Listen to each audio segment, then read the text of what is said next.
Pa Akinwunmi had pulled men out of the lagoon before, fishermen caught in sudden squalls, boys who dared the deep channel on a bet.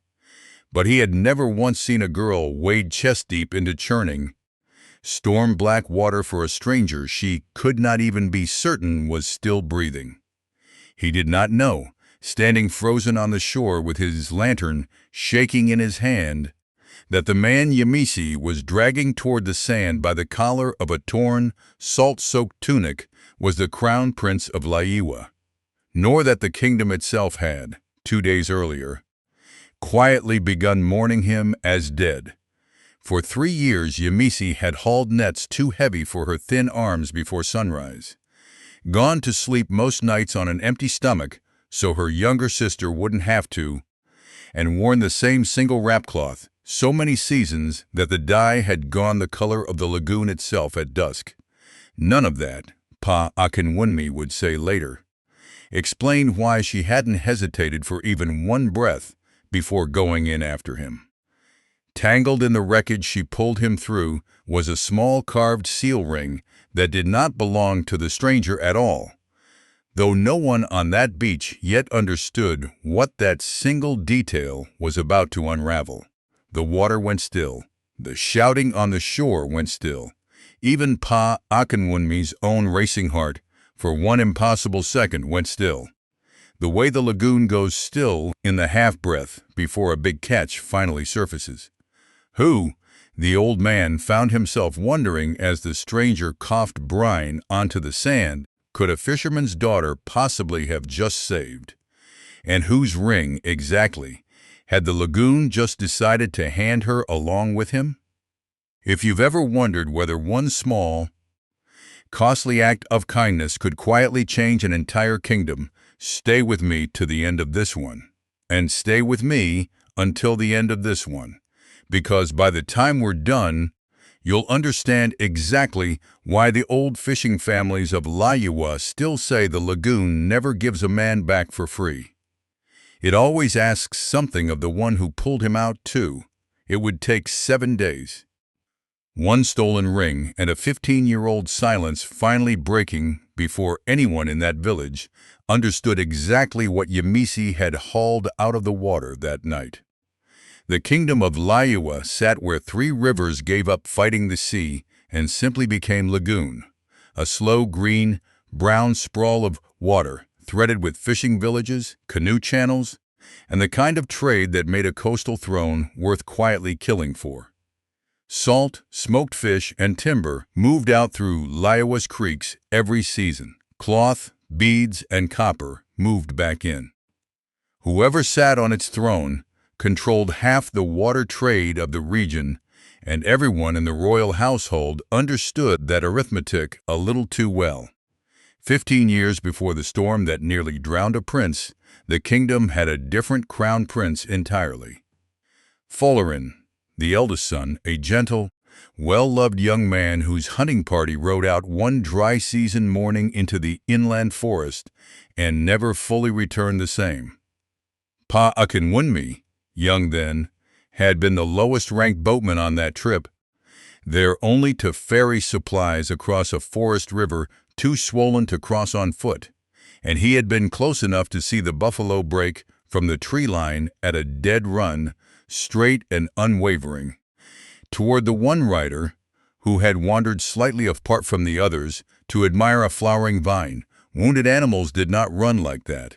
Wounded animals ran from whatever had hurt them, not toward the one man positioned furthest from his own guards. Pa Akinwunmi had watched 2 of Ogunsola's personal attendants fall back from the hunting line only moments before the charge, as if they had simply known to clear a path, and he had said nothing about it then, and nothing about it for 15 years afterward, because a frightened young boatman with no proof did not accuse the king's own cousin of murder and expect to keep his head attached to his shoulders. Folarin's younger brother, Adelani, inherited a throne he had never expected and never quite wanted. At 22 years old, grieving and unprepared, with Ogunsola, patient, sharp-eyed, endlessly useful Ogunsula, standing conveniently close at hand to help him learn the weight of it. Ogunsula had advised him on trade disputes, too thorny for a young king to untangle alone, had quietly absorbed 3 minor lordships into his own household over a decade of careful favors and small debts called in at exactly the right moment, had positioned loyal men of his own at the head of 2 of the kingdom's busiest harbors, and had raised his own son, Babatunde, with the particular unspoken care of a man preparing a second plan he sincerely hoped never to need. Few at court ever called any single one of these moves ambition. Together, over 15 patient years, they had quietly become something closer to a second throne standing just behind the first one, waiting. He had needed his oldest, darkest plan only once before. He hoped, for 15 patient years, never to need it again. Adelani's son, Adebayo, grew into exactly the kind of crown prince his late uncle Folarin might have become, easy with the dock workers, genuinely curious about the price of smoked fish in years the rains failed, the sort of heir who would crouch beside a net mender at the harbor and ask real questions rather than the polite, distant ones expected of royalty. "Tell me honestly," he liked to say to fishermen along the royal piers, "not what you'd tell a tax collector. What the season's actually been like." He insisted, every few years, on traveling his father's coastal provinces incognito with only 2 trusted guards and a plain canoe, simply to hear, unfiltered, what his own officials weren't telling him.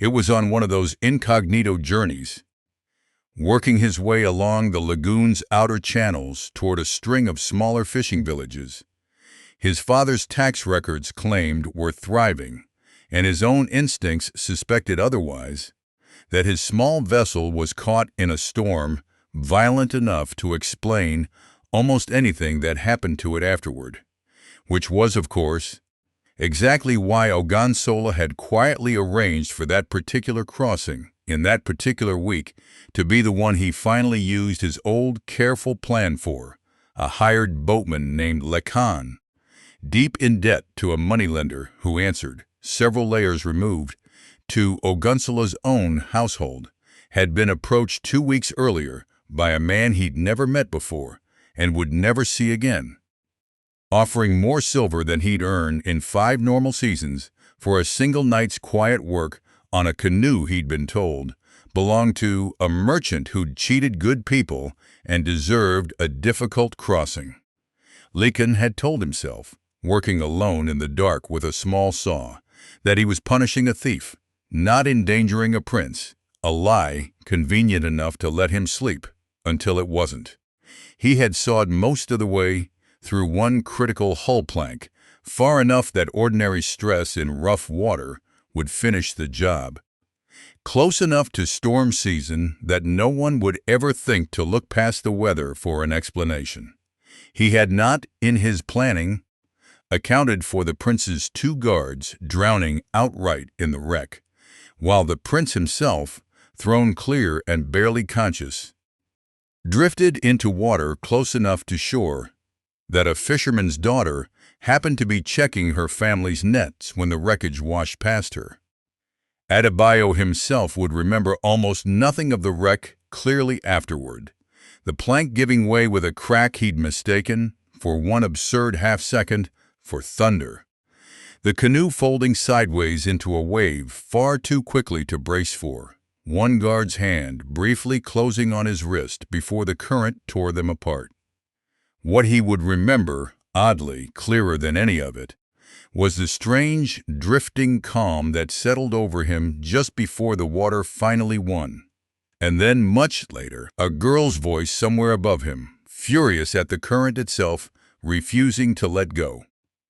Yemisi did not think about any of that, standing on the wet sand, with the storm still tearing at the palm fronds overhead. She thought, in the single clear second before she went into the water after him, that a man was drowning 50 feet from her, that the current near the channel mouth could pull a strong swimmer under in moments, and that she had pulled heavier things than a grown man out of worse water than this one, more times than she could count, working beside her father since she was old enough to hold a paddle. The current fought her harder than she expected. Twice it tried to take him back from her, dragging them both sideways toward the open channel, and twice she dug her feet into the shifting sand beneath her and refused to let it. She got her arm under his shoulders, the way Babajide had taught her since she was 7 years old, kept his face tilted above the spray as best she could, and hauled him toward the shallows with her lungs burning and salt water searing every cut already on her hands from a day's network, shouting once for help that the wind tore apart before it reached the shore. Pa Akinwunmi heard it anyway. He was already wading in by the time her feet finally found mud instead of open water. Lantern abandoned on the sand behind him, and together they dragged the stranger the rest of the way onto dry ground, rolling him onto his side as a thin, ragged stream of brine and breath finally worked its way out of him. He was breathing, barely, but breathing, entangled in the torn collar of his tunic. Caught on a splinter of broken hull that had come ashore with him was a small carved wooden ring set with a worked metal seal, the kind no ordinary boatman would ever own. "Whose is this?" Yemisi asked, working it loose without quite thinking about it, more curious than careful, turning it over in fingers still trembling from the cold. Pa Akinwunmi looked at the seal for a long moment in the lantern's wavering light, frowning in a way she didn't understand yet, and said only, "Not his. Keep it somewhere safe, child." I don't like the shape of this storm. There was very little in the Origbo fishing village that Babajide and his wife Aduni could offer a half-drowned stranger beyond what they already had. A sleeping mat, a corner of their single-room hut, water boiled clean, and whatever the day's catch allowed for supper.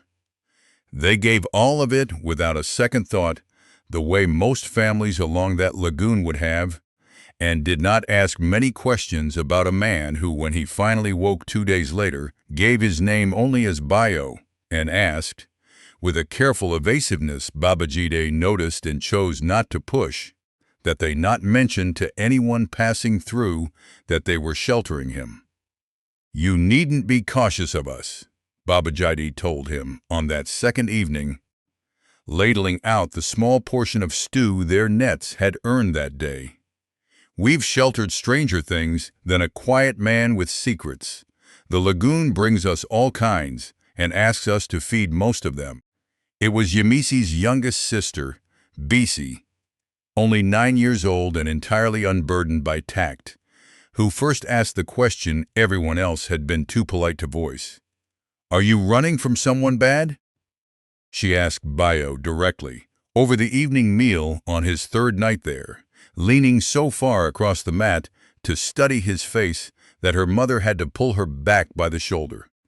He considered the question with more seriousness than a child's question usually got.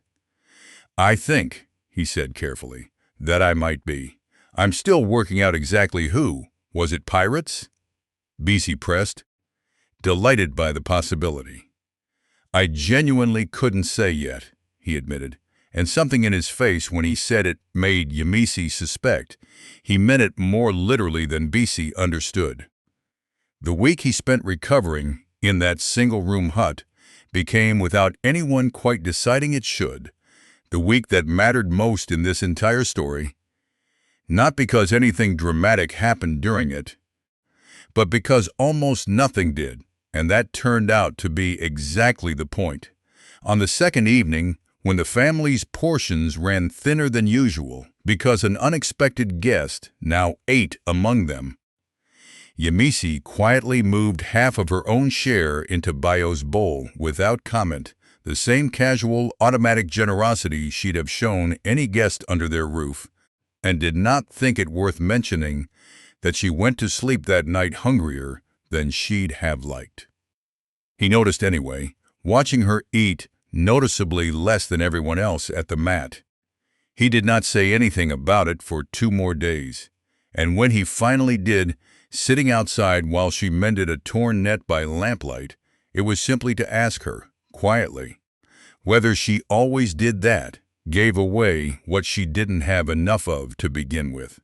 A guest going hungry under our roof would shame my father worse than my own empty stomach ever could, she said, shrugging it off the way she shrugged off most things that cost her more than she let on. It isn't kindness exactly. It's just how a house like ours stays a house. Instead of just 4 people who happen to sleep in the same place. I don't think that's nothing, he said. Where I come from, people dress up considerably smaller gestures than that and call them generosity. Then, the people where you come from haven't been hungry properly, she said, not unkindly, and went back to her net. On the 4th day, well enough to sit upright, but not yet to walk far, he asked to help mend the net she was working on, insisting he'd watched enough network in his life to manage a simple knot. He made such a clumsy mess of his first few attempts that BC laughed until she had to sit down in the sand, and Yemisi found herself laughing too, properly, for what felt like the first time in longer than she could place. By the 6th day, once she'd shown him the same knot twice more with visible patience, he had genuinely decent hands for the work, and took an odd, quiet pride in finishing an entire section without her correcting him, a small private satisfaction that made her wonder, not for the first time, exactly what kind of life a man like this usually lived, that mending a net could mean so much to him. You ask good questions about fish prices and rope quality for a merchant's son. She told him on the 5th day, only half joking, using the title he'd offered for himself, the one time Babajide had pressed for more detail than Bayo alone. I've always found fish prices tell you most of what you need to know about whether a village is actually eating, regardless of what the tax rolls claim, he said, and didn't elaborate further, though something careful in the way he said it made her suspect there was considerably more to him than the story he was giving her family. Aduni, for her part, treated him with the same brisk, undemonstrative care she gave her own children, correcting his posture when he sat wrong for a still healing rib, scolding him gently for trying to carry water before he was strong enough, and telling Babajide, more than once when she thought no one else was listening, that, whatever Bayo was running from, he had the manners of someone raised to notice other people's burdens, which was rarer in young men than it ought to be. On the 6th evening, the family's nearest neighbors, an older fishing couple, Iya Tinu and her husband, came by with a gift of smoked catfish and stayed long enough to thoroughly inspect the mysterious houseguest with a particular shameless curiosity small villages specialize in, asking him 3 separate times where exactly his merchant family traded, and receiving 3 artfully vague answers that left Iya Tinu more intrigued than satisfied.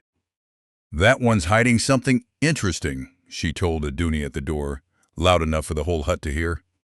Mark me, by the 7th evening, sitting outside the hut while the tide came in slow and silver under a clear sky, for once he told Yemisi, without quite meaning to, that he had not felt this unhurried in years, that his days were normally measured in disputes to settle and ledgers to review and advisors waiting for decisions he didn't always feel ready to make, and that he was beginning to suspect the lagoon had done him a strange favor by nearly drowning him in the first place.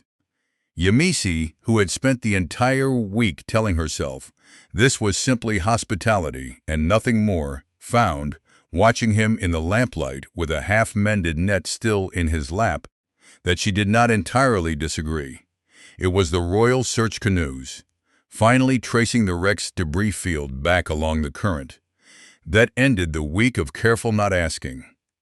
Captain Adekunle, leading the search party himself on Oba Adelani's direct order, recognized the man sitting in a fisherman's doorway, mending a net before he'd even fully climbed out of his canoe, and went to one knee in the wet sand in a way that told the entire startled household everything the man called Bayo had been quietly choosing not to tell them. "Your Highness," Adekunle said, voice cracking slightly with relief he didn't bother hiding, "your father has not slept properly in 5 days. Half the coast has been dragged for your body." Bisi's mouth fell open. Aduni's hand went still mid-stir over the cooking pot. Babajide simply looked for a long moment between the guard kneeling in his doorway and the quiet, net-mending guest he'd fed for a week, and said nothing at all, the way a man says nothing when an entire week has just rearranged itself in his head. Yemisi looked at the man she had pulled, gasping, out of storm-black water 7 days earlier, the man whose net knots she had corrected, whose stew bowl she had quietly fed from her own portion, who had made her laugh harder than she had in years, and understood, all at once, exactly how much larger the gap between their two lives actually was than she had allowed herself to notice all week. "I should have told you sooner," Adebayo said quietly, to her specifically, before he let Adekunle's men help him properly to his feet. "I wasn't trying to deceive you or your family. I genuinely didn't know, those first days, who in this kingdom I could trust not to finish what that storm started." She did not answer him then, in front of Adekunle's men and her own startled family. She thought about it instead, alone at the edge of the water that night, after the royal canoes had carried him away. Turning the week over in her mind, the way she might turn a net over looking for a tear she'd missed. A merchant's son who asked good questions about fish prices had been, the entire time, the one man in the kingdom whose questions actually mattered to every fisherman who answered them. She did not know yet whether that made the week behind her more precious or simply more impossible. She suspected, walking back to the hut in the dark, that it might honestly be both. The reunion at the palace, when it came, undid 15 years of careful royal composure in the space of a single afternoon. Oba Adelani, who had spent 5 days being gently lied to by his own physicians about how much hope realistically remained, embraced his son in front of the full court without a trace of the dignified restraint a king is generally expected to maintain, and wept openly for reasons that had very little to do with relief alone. It was 3 days later, once the prince was fully recovered, and the kingdom's celebrations had quieted to something more manageable, that Oba Adelani insisted on receiving the fisherman's family at court himself, rather than simply summoning Babajide for a formal thank you the way protocol suggested. He met them in a smaller receiving room, rather than the throne hall, dismissed his attendants, and crouched, an aging king in fine cloth, to look Yemisi directly in the eye rather than down at her. "They tell me you didn't hesitate," he said. "There wasn't time to," Yemisi said honestly. "A man was drowning. I don't think kindness waits for permission to be useful." Something in that answer seemed to settle a question Adelani had clearly been carrying since he first heard the story. "No," he agreed quietly. "I don't suppose it does. I lost a brother once to men who waited for exactly the right moment to be cruel. I find I have very little patience left for cleverness, and a great deal of gratitude for people who simply act." He took her hand briefly in both of his, an honor no fisherman's daughter in Origbo's history had ever been afforded, and said only, "Whatever happens next between you and my son, you will always be welcome at this court for what you did in that water. That part is not conditional on anything else. I buried your Uncle Folarin without ever once fully believing the story I was told about how he died." The king admitted to his son that same evening the two of them alone on the palace's water-facing balcony. I told myself, for 15 years, that grief was making me suspicious of an honest accident. Watching you nearly drowned in another so-called accident, I am no longer certain I was wrong to be suspicious the first time. Adebayo did not yet know how directly that old grief and his own near drowning were connected. Neither, for that matter, did anyone else in the palace, except one old boat builder in a lagoon village, who had carried the shape of that suspicion alone for 15 years, and a small carved seal ring currently sitting wrapped in cloth at the bottom of a fisherman's storage basket. Before we get into exactly how close this story comes to falling apart, I promise the next part is where everything gets considerably more complicated, and you will not want to look away. Gonzalo received the news of the prince's survival with the same careful, controlled stillness he had used 15 years earlier upon hearing that a wounded buffalo had done exactly what he'd arranged for it to do. He did not panic. He had built an entire adult life out of not panicking, schooling his face into the same grave concern everyone else at court wore while privately running through every thread that could possibly be pulled back to him. The guards drowned, he said quietly, to no one, alone in his own chambers that night. The boy lived. The boatman, presumably, kept his mouth shut, since no one has come for me yet.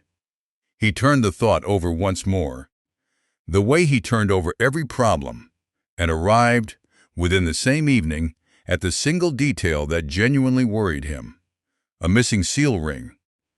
The one his household guard's contact had lost somewhere in the wreck and never recovered, currently sitting somewhere he did not control.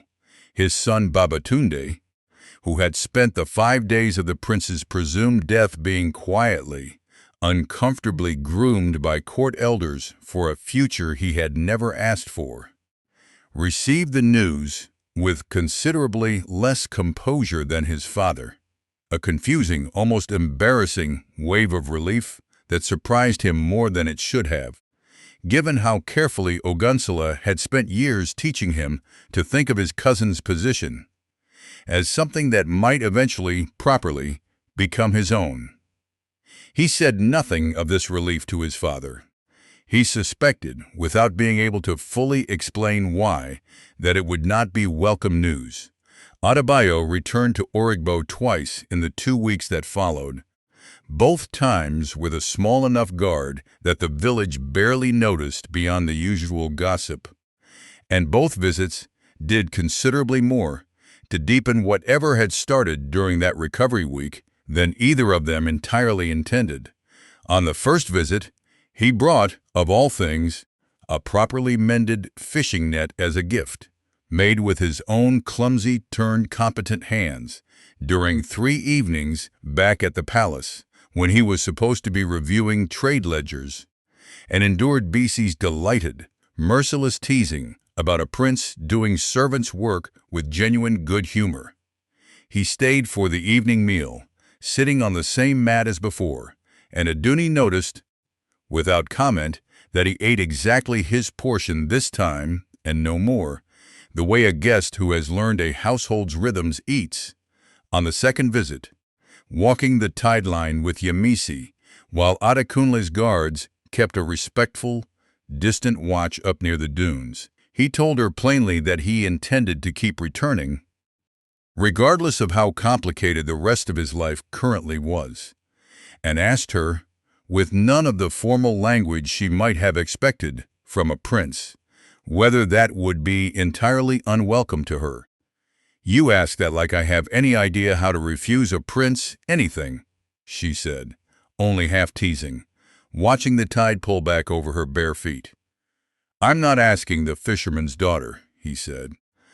"I'm asking the woman who didn't hesitate for one breath before going into that water after a stranger. Refuse her anything you like. I'd still come back. My father says the lagoon never gives a man back for free," she said. "Maybe it simply decided what it wanted from me in return." She did not refuse him. It was that very visibility, a crown prince twice walking a lagoon village tide lane with a fisherman's daughter, gossip of it already moving through the coastal markets faster than smoked fish ever did, that finally gave Ogunsola the opening he needed. He could not discredit the prince directly without exposing his own hand too far. He could, however, discredit the family the prince now seemed dangerously attached to, and remove, in one careful motion, both an inconvenient romance and a household that happened to be sitting on a piece of evidence he very much wanted back. He brought his accusation to the lagoon court himself, in full session, with the same reluctant, sorrowful composure he'd once used to deliver news of a hunting accident. "I take no pleasure in this," he told the assembled council, hand resting gravely over his own chest. "But I have reviewed the channel charts myself, and I believe fisherman Babajide of Origbo set an illegal trap directly across the outer shipping lane during storm season. A trap that, not the storm itself, caused the royal canoe to founder, and is therefore directly responsible, under lagoon law, for the deaths of 2 royal guardsmen." An elder named Fagbure, one of the older voices on the council, frowned at the charts Ogunsola produced. 40 years that man has fished these waters without incident. Why now? Desperation makes fools of honest men as easily as dishonest ones, Ogunsola said smoothly. "I do not say he meant murder. I say the law does not require intent, only consequence, and 2 good guardsmen are dead regardless of what he meant. It was plausible enough, precise enough in its detail to sound investigated rather than invented, and serious enough that the council had little choice but to summon Babajide formally to answer for it, with the very real possibility of imprisonment, or a fine that would cost the family everything they owned, hanging over the proceeding. News of it reached Origbo before Babajide himself even returned from the first hearing, and the village's reaction split in a way that stung worse than Yemisi expected. Some neighbors, Iatinu loudest among them, declared the charge nonsense on its face, and said so to anyone who'd listen. Others, quieter, began keeping a careful, polite distance from a family that might soon be ruined or worse, the way villages everywhere learn to do when scandal hasn't yet finished, deciding which way it will fall. Yemisi found she minded the quiet ones more than she minded Ogunsola himself. Yemisi sat with her father the night before the hearing, watching him stare at his own hands the way he did when a season's catch came back too thin to feed everyone properly. "I have never once set a trap in that channel," he said quietly. 40 years on this water, Yemisi. I know exactly where the lanes run, better than I know my own face. I know Baba. Knowing it and proving it in front of the king's council are not the same thing," he said. "I am beginning to understand that a man like Ogunsola does not need the truth to be on his side. He only needs the council to be uncertain enough for long enough," she thought. Lying awake that night, beside Bisi's quiet breathing, about the small carved seal ring still wrapped in cloth at the bottom of the storage basket, and about Pa Akinwunmi's voice on the beach a week earlier, not his, keep it somewhere safe, and wondered, for the first time, whether that single careful sentence had been a warning about considerably more than just a piece of jewelry. Captain Adekunle? When Yemisi finally brought him both the ring and Pa Akinwunmi's strange unease about it, did not need very long to recognize the seal's work pattern. It matched, precisely, the household crest issued only to Ogunsola's personal guard, a detail no ordinary trinket merchant could have forged convincingly, and a detail he kept carefully off his own face while thanking her and asking her to speak of it to no one else yet. It took him and Pa Akinwunmi 6 more days of careful, quiet inquiry to assemble the rest. The wrecked canoe's hull, recovered from the shallows where it had washed up days earlier, showed a critical plank cleanly cut most of the way through. Sawn, not splintered. A distinction any lifelong boat builder could identify on sight. And Pa Akinwunmi said so formally, for the first time in his life, without flinching. In front of Adekunle and 2 independent harbor inspectors, he insisted be present to confirm it. One of the inspectors, a younger man who had trained under Pa Akinwunmi years before, ran his thumb along the cut edge for a long moment before saying quietly, "I would have called this storm damage myself 6 years ago. I would have been wrong."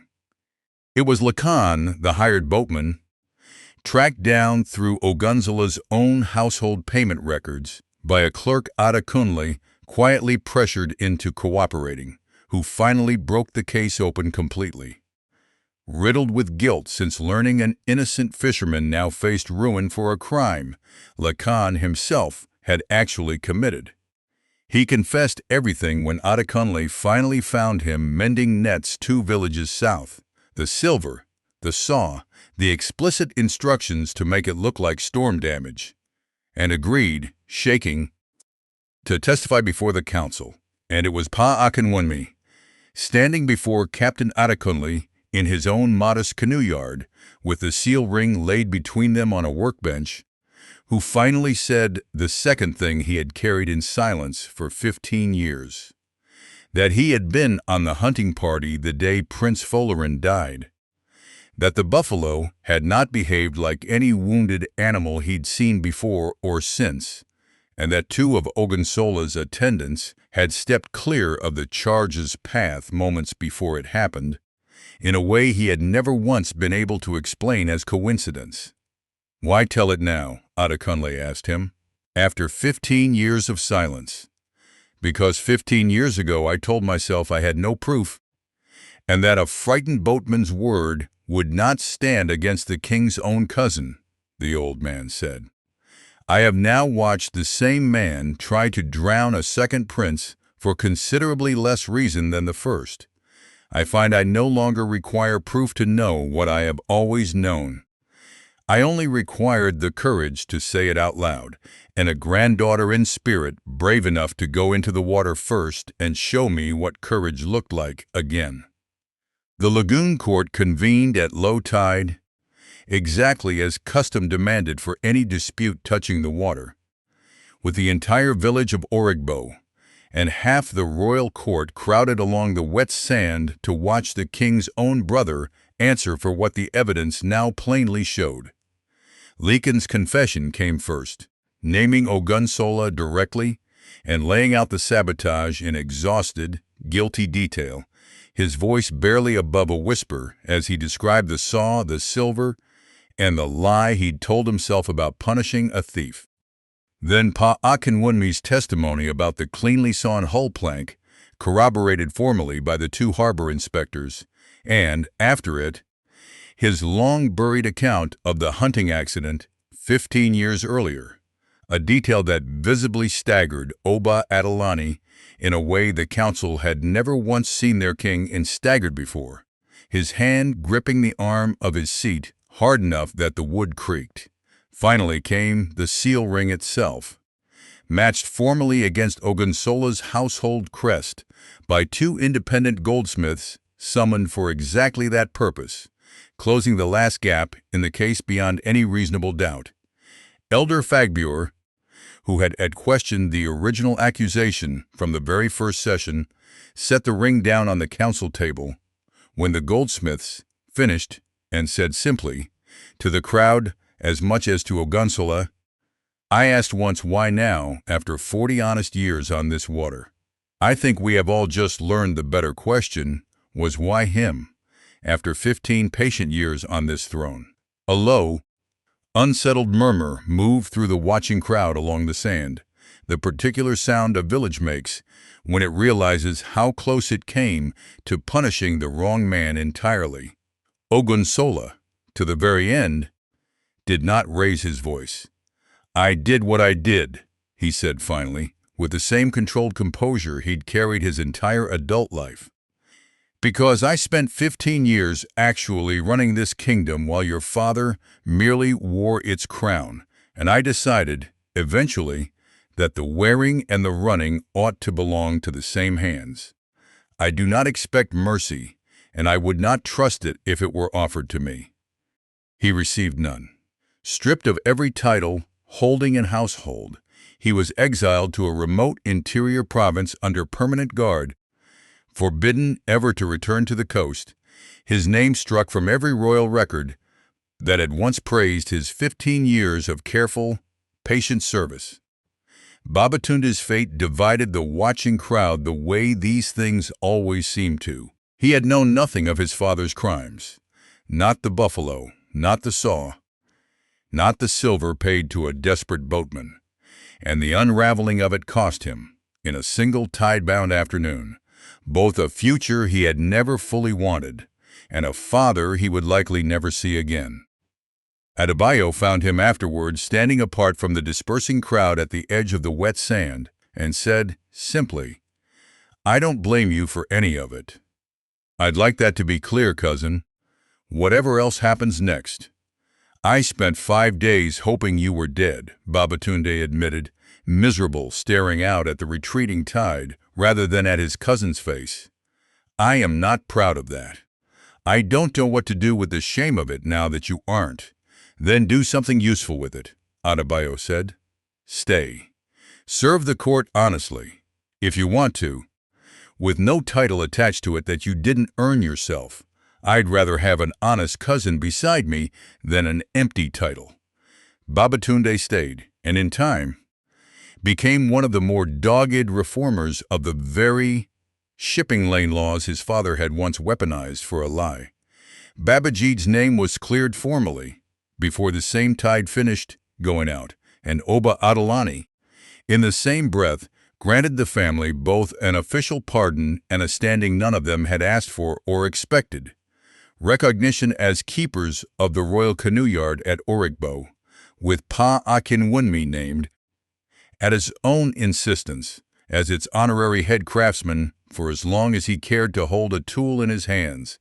The wedding, when Adebayo formally asked for Yemisi's hand a season later, was held at the Tideland rather than the palace, at her own quiet request, with the whole of Origbo invited alongside the court. Iatinu loudly informing anyone nearby that she had known there was something interesting about that houseguest from the very first evening. Yemisi wore her mother's old wrap cloth beneath the finer ceremonial one the palace had sent, a small private compromise no one but Aduni noticed, and Bisi given the honor of carrying the seal ring. Adebayo had asked the goldsmiths to reset it into a wedding band, calling it only fitting that the object which nearly undid his family should be the one that joined it to hers, marched the short distance from hut to tideline with a seriousness that made half the gathered crowd laugh through their own tears. Oba Adelani stood at the water's edge himself to bless the match, and told the gathered crowd, with real feeling thick in his voice, that his kingdom had nearly lost its crown prince to the lagoon once, and gained in the very same breath the one person in it who hadn't hesitated even a moment to pull him back out. "I have one condition," Yemisi told Adebayo quietly, just before the elders called them forward. "I'm not trading nets for a throne entirely. Whatever I become at your side, I keep my hands in this water too." "I'd have been disappointed in anything else," he said. 8 months later, the royal canoe yard at Origbo had become something of a quiet local legend, not for grandeur, but for the unusual sight of a crown princess most mornings with her sleeves rolled up beside her own father and Pa Akinwunmi, arguing cheerfully over hull designs and pushing, with growing success, for fairer trade terms between the lagoon's small fishing families and the merchants who'd long undervalued their catch.